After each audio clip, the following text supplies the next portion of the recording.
ഫ്രിസ്റ്റിൻ ഇന്ന് വീട്ടിലുണ്ടായിരുന്നുകൊണ്ട് ക്ലൈഡൂട്ടിനെ ഫ്രിസ്റ്റിൻ്റെ കയ്യിൽ ഏൽപ്പിച്ചിട്ട് ഞാൻ ഈ പാത്രങ്ങളെല്ലാം ഒന്ന് കഴുകി വെക്കാമെന്ന് ഓർത്തു. ഫ്ലിപ്കാർട്ടിൽ നിന്ന് കഴിഞ്ഞ ദിവസം നമ്മൾ കുറേ പാത്രങ്ങൾ വാങ്ങിയിട്ടുണ്ടായിരുന്നല്ലോ. അത്യാവശ്യം പാത്രങ്ങളൊക്കെ എൻ്റെ കയ്യിലുണ്ട്. പക്ഷേ കിച്ചൺ കുറച്ചും കൂടെ ഒന്ന് കളർഫുൾ ആക്കാനായിട്ട് ഞാൻ കുത്തിയിരുന്ന് കുറച്ചധികം പാത്രങ്ങൾ അങ്ങ് വാങ്ങിച്ചു. കിച്ചണൊക്കെ കുറച്ചും കൂടെ കളർഫുൾ ആകുമ്പം കുക്കിങ്ങിനോടൊക്കെ കുറേ കൂടെ താല്പര്യം തോന്നി. അല്ലെങ്കിലും ഈ സാധനങ്ങളൊക്കെ നല്ല ഭംഗിയായിട്ട് നീറ്റ് ആൻഡ് ക്ലീൻ ആയിട്ട് ഇരിക്കുന്ന കാണുമ്പോൾ തന്നെ നമുക്കൊരു പ്രത്യേക പോസിറ്റീവ് ഫീൽ അല്ലേ.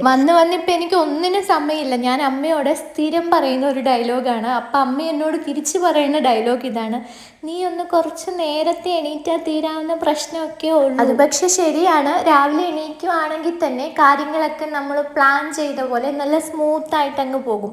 പക്ഷെ ഞാൻ രാത്രി കിടന്നുറങ്ങണ ഒരു സമയത്താണ്. പിന്നെ രാവിലെ എണീക്കുന്ന കാര്യം പറയണ്ടല്ലോ. ഞാനൊരു സമയത്ത് അലാറം വെച്ചിട്ട് ആ സമയത്തെങ്ങാനും ഞാൻ എണീറ്റില്ലെന്നുണ്ടെങ്കിൽ പിന്നെ കുറച്ച് നേരം കഴിഞ്ഞ് അലാറം അടിച്ചാലും ഞാൻ എണീക്കത്തില്ല. ആ നേരത്തെ എണീക്കാത്തത് കൊണ്ട് ഞാൻ വീണ്ടും കുറേ നേരം കൂടെ കിടന്നുറങ്ങും.